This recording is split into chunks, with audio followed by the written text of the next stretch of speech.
com a sua forma, né, e outras regrinhas aí importantes sobre como planejar. Agora, vamos ver alguns exemplos de planejamento tributários. Esses são exemplos, né? Eu trabalhei muito tempo com uma pessoa que eu admiro muito, o Nathaniel Martins. Ele foi conselheiro do CAF. Ele diz o seguinte: planejamento tributário é um terno. É um terno. Você pode ir na loja comprar. Fica bom.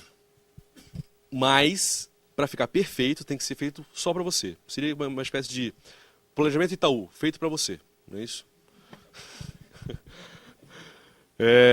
Então, aqui a gente vai ver alguns exemplos, né, de planejamentos tributários, que são aceitáveis a depender de como ele é construído. Não tentem pegar isto aqui e acoplar para vocês, porque pode não ficar muito bom, né? Afinal de contas, tem que ser feito para a empresa, né? Não pode pegar a granel no varejo e aplicar, tudo bem? Então vamos analisar. Esse planejamento tributário chama-se planejamento do distribuidor, tudo bem?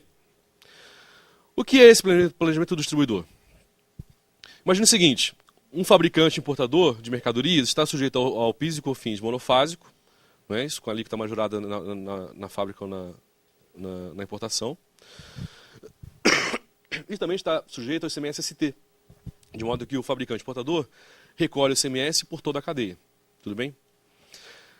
Nesses termos, vamos pensar aqui que é uma cadeia de medicamentos, lista negativa, porque não tem crédito presumido de PIS e COFINS.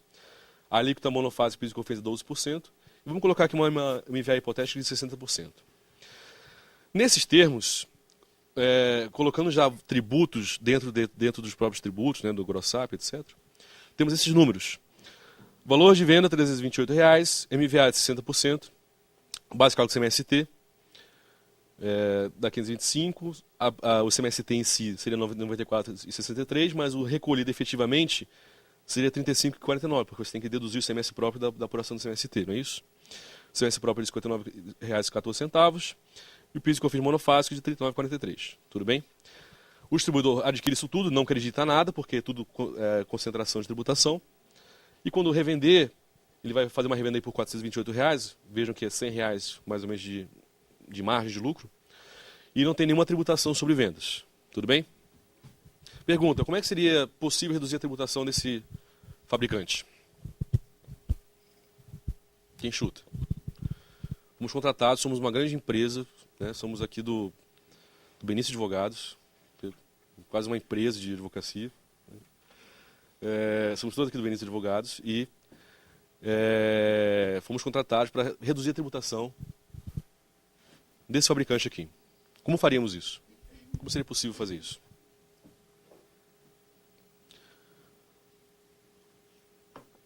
Por que eu vou vender para um distribuidor terceiro se eu posso mesmo fazer o meu distribuidor? Eu faço meu distribuidor, então seria grupo empresarial aqui, né? Essas duas pessoas jurídicas, isso é uma pessoa jurídica separada.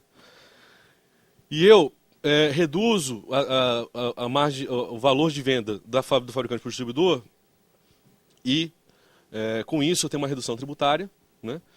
E não tenho tributação na etapa subsequente. Pergunta: isso vale ou não vale? Melhor resposta do advogado: depende. Pergunta: por que você deu esse desconto de 52% aqui? Como é que você mensurou esse valor? Você tem algumas justificativas. Você fala: olha, quando eu fiz o meu distribuidor, e eu fiz ele mesmo, né? Eu criei o distribuidor, ele existe fisicamente, etc, etc, etc. Eu tinha toda uma força de vendas aqui, funcionários, que saiu daqui e foi para cá. Eu tinha toda uma despesa de marketing que eu tinha aqui na fábrica, que saiu daqui e foi para cá. Eu tinha todo um RH desse pessoal de vendas que estava aqui e foi para cá. A diretoria do grupo saiu daqui e foi para cá. Por quê? Porque vender é que é o principal negócio do grupo, não tanto fabricar, né? Fabrica para vender. Então, é mais interessante a diretoria ficar aqui. Logo, a remuneração da diretoria vira despesa do distribuidor. Não é isso? A contabilidade grossa da empresa saiu daqui e foi para cá. Toda a área administrativa pesada saiu daqui e foi para cá. De modo que aqui só ficou o RH do funcionário chão de fábrica, só ficaram funcionários chão de fábrica, que tem salários menores. Então, eu desloquei despesas daqui para cá. Esse deslocamento de despesa permite que eu reduza o meu preço. Em que proporção? Na proporção da despesa transferida. Se eu conseguir comprovar que a minha redução do preço do fabricante para o distribuidor se deu em razão dessa diminuição de despesa, dessa diminuição de, vamos dizer, não seria o melhor termo, mas o melhor termo é despesa, mas dessa diminuição do custo empresarial do fabricante, né? Porque se eu diminuir meu custo, eu não tenho que ter preço, né? Eu posso fazer frente aos custos menores com preços menores. Por essa razão é que eu diminuo meu preço. Então, se a empresa existe, ela foi construída, ela tem prédio, ela tem estoque, ela tem... Como é que chama aquela parte da empresa que... Expedição, ela tem expedição, entra caminhão, sai caminhão, tem funcionário, tem força de vendas, ela é uma pessoa jurídica, ela criou um marketing, não é isso? Ela se colocou num lugar geograficamente mais estratégico, não é isso? A fábrica ficava no lugar, no município que tinha um incentivo fiscal de IPTU, né? Porque tinha uma grande fábrica, então era necessário um incentivo de IPTU, mas logisticamente não era interessante. O distribuidor, por sua vez, foi construído próximo ao Rodoanel, não é isso? Que tem uma logística mais interessante para desafogamento aí de mercadorias. Se eu consigo comprovar que eu tenho uma nova receita de vendas e que esse planejamento não foi construído só para reduzir tributos, mas também reduz tributos, penso eu, na minha leiga opinião, que seria válido. Afinal de contas, conforme nós vimos aqui.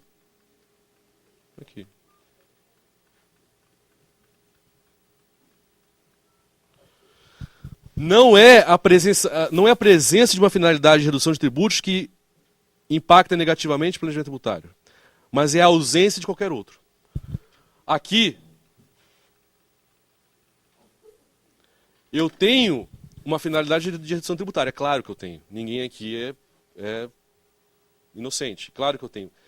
Mas não tenho apenas, então, somente essa finalidade de redução tributária. Eu tenho aqui um novo negócio. Eu tenho aqui a otimização da minha força de vendas. Eu tenho aqui a possibilidade de distribuir mercadorias de outros fabricantes, não é isso? Então, a distribuição passou a ser um novo negócio para a minha empresa. Tudo bem? Nesses termos, penso eu, minha opinião, né? Pode não ser melhor, mas é limpinha. Na minha opinião, esse planejamento seria válido, seria validado. Claro. Claro. Marcelo colocou o seguinte, vamos falar só da interdependência aqui. O que é interdependência? O RIP, o Regulamento do IPI, falou o seguinte, nessa situação, o distribuidor ele é tido como interdependente do fabricante. Por quê? Porque ele vende mais de 50%, ele adquire mais de 50% da fabricação de bens dessa empresa com exclusividade, ou mais de 20% de exclusividade, etc. Dos requisitos do RIP. E por essa razão, o distribuidor ele é equiparado à condição industrial, de modo que ele é contribuinte de IPI. Tudo bem? Isso a legislação colocou, isso está na legislação. Essa mudança da legislação veio de algumas decisões do CARF, que viram esse planejamento tributário, e analisando o IPI, disseram, bom, isso aqui foi feito, ou teve um ganho tributário excessivo aqui. Alguns julgamentos deram um linguajar bem claro, né, do dia a dia de advogado. Alguns julgamentos deram pau nessa sistemática em relação ao IPI, outros não. A Receita Federal veio nesses julgamentos, mudou o RIP e colocou esse distribuidor na condição de equiparado industrial, de modo que o ganho tributário de IPI nessa operação deixe de existir. Porque se eu tenho um IPI menor aqui, eu vou ter IPI maior aqui. Então, para fins de IPI, não houve qualquer tipo de otimização fiscal. Já que falamos de IPI, a medida provisória 490, será que é isso? 490? Acho que a MP 490, que já foi convertida em lei, tentou equiparar o distribuidor à condição de industrial também para fins de PIS e COFINS, para que esse distribuidor pagasse PIS e COFINS, alíquota majorada, e perdesse o sentido para fins de PIS e COFINS a instituição desse tipo de mecanismo. Entretanto, apesar de constar da MP, no processo legislativo de conversão da SMP em lei, essa disposição caiu, de modo que atualmente não temos mais essa equiparação. A condição industrial aqui. Tudo bem? O que foi? Tudo bem, gente? Então vejam. Esse planejamento vale? Depende. Depende. Depende. Por que depende? Depende de como eu vou dosar esse desconto aqui. Né? Qual é a razão? Como é que eu vou justificar esses descontos? Tudo bem? Eu posso tirar 5 minutos? 5. Outro planejamento tributário aqui que penso eu aceitável. Esse aqui teve uma economia tributária que foi sem querer. Né? Quando a gente acabou de montar a operação, nós nos demos conta que não tinha impacto tributário nenhum. Qual era a situação? Uma empresa do exterior, uma empresa espanhola, foi contratada pelo órgão público para fornecer trens. Tudo bem? O contrato, a licitação, foi fechada com a empresa no exterior. Logo, a invoice ou a fatura deveria sair da empresa do exterior. Entretanto, era uma cláusula do edital que 70% dos insumos utilizados na fabricação do trem fossem nacionais, fossem brasileiros. Então veja a situação. O trem tem que ser construído no Brasil, mas não pode ser vendido pela subsidiária brasileira. Tem que ser vendido pela empresa espanhola, pela controladora espanhola. Como é que vai se fazer isso? Como é que eu vou conseguir levar a efeito esse tipo de operação? Como é que eu vou vender um trem a partir da Espanha, mas que foi construído no Brasil? Pensamos no seguinte. A controlada brasileira, adquire insumos nacionais e importa insumos da controladora, não é isso? Então aqui ela tem 70% e 30%. Tudo bem? Aqui foi feito um drawback de suspensão. Então eu importo insumos com suspensão de tributos aduaneiros. Após a industrialização dos produtos e exportação, após a exportação do produto industrializado, essa suspensão vira isenção, não é isso? E aqui, drawback verde e amarelo. Na época não tinha integrado ainda. Então, com esses insumos foi fabricado o trem. O trem foi simbolicamente exportado para a empresa na Espanha. E por conta e ordem da empresa da Espanha, o trem foi entregue em um DAC. O DAC é o tal do depósito alfandegado certificado. Tem previsão na legislação federal, tem previsão na legislação estadual, se não me engano, no artigo 448 do Regulamento ICMS. Para todos os fins de direito, o DAC é território estrangeiro. Quando eu mando a mercadoria para o DAC, diz a legislação cambial, a legislação aduaneira, devo fechar câmbio, devo ter documento de exportação. Isso aqui é uma exportação. Tudo bem? Para todos os fins jurídicos, fiscais, legais, cambiais, tributários, isso é uma exportação. Tudo bem? Apesar do DAC estar em território nacional. Joia? Estando o trem no DAC, a empresa controladora vende o trem, né, emite a invoice, e o órgão público faz a importação desse trem que está no DAC. Tudo bem?